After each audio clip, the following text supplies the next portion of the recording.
How you guys doing? Welcome to the exam supplement for Economics 2013. This is going to be the Quiz 9 supplement. What I want to do here is just talk to you real quick about some of the relationships between interest rates and exchange rates, what the Federal Reserve has to do with all of that, and so forth. So let's just go ahead and get started. If you're looking at your quiz, most of the numbers are arranged pretty evenly. The discussion is, what does a change in interest rate do to exchange rates? And what does a change in exchange rates do to net exports? Right? In fact, using this information, you could answer numbers 1 through 4. The relationship is as follows. Any increase in interest rates will increase the exchange rate.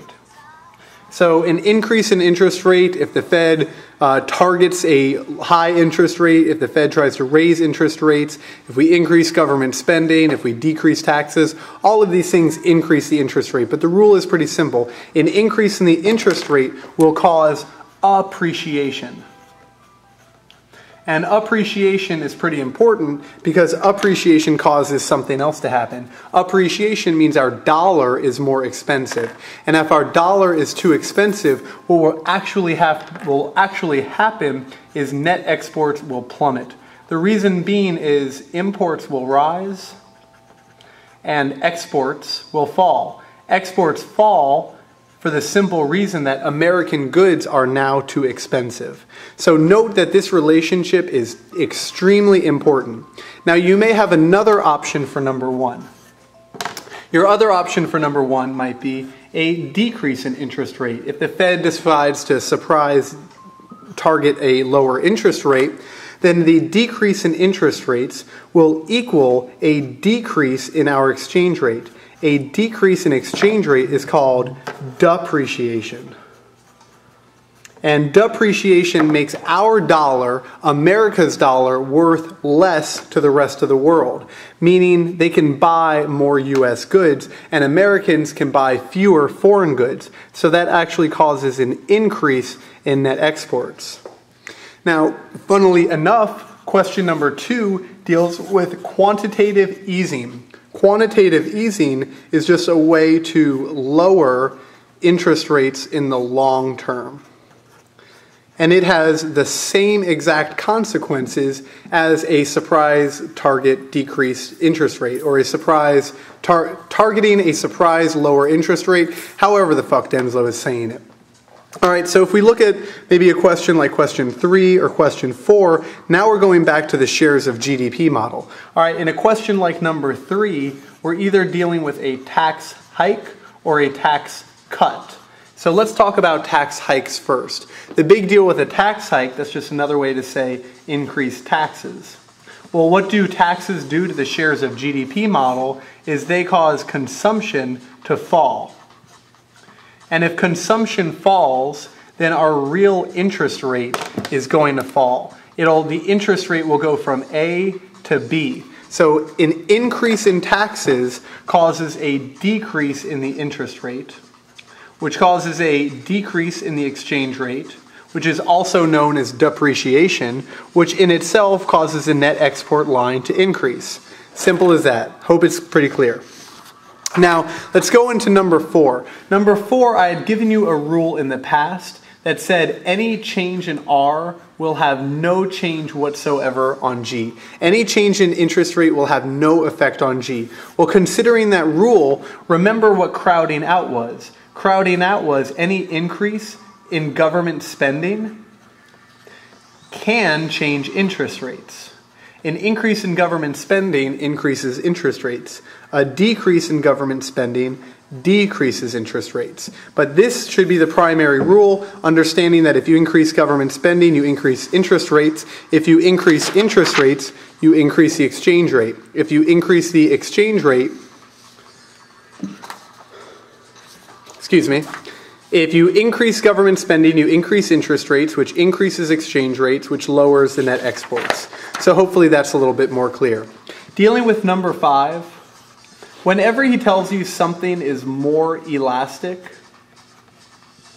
it means you will need more change in X to affect Y. So if something's more elastic, there's more change in x to affect y.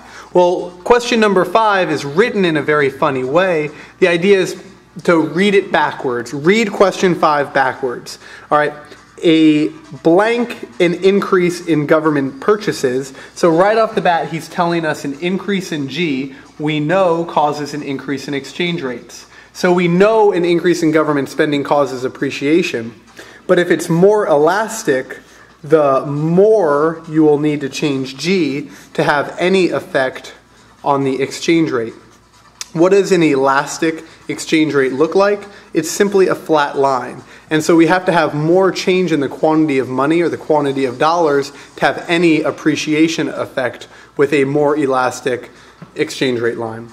So hopefully that's a little more clear. So, Facebook me or find me online if you have additional questions with number 5. But the more elastic something is, the more you need to increase G to cause an appreciation of the dollar. Moving just a little bit forward, we're going to start using some exchange rate equations. So the first exchange rate, and probably the most important exchange rate equation, is the dynamic exchange rate, which according to the law of interest rate parity, the exchange rate is equal to the interest rates everywhere else minus the interest rates at home. So E stands for everywhere else, and A is at home. So there are 2 ways he can ask this kind of question. Excuse me, this was number 6. There are 2 ways he can ask number 6.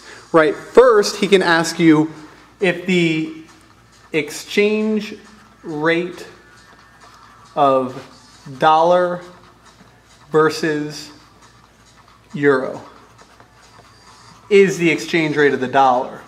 But please note, when we're dealing with the exchange rate of the dollar, the USA is home. All right, when we're dealing with the dollar, the USA is home. Sometimes he can ask us for the exchange rate of yen versus dollar. In which case we're dealing with the exchange rate of the yen, and suddenly USA is everywhere else. It's everywhere else. So let's talk about it. If the interest rate in Berlin is 4% and the interest rate in America is 2%, then we have positive 2 exchange rate.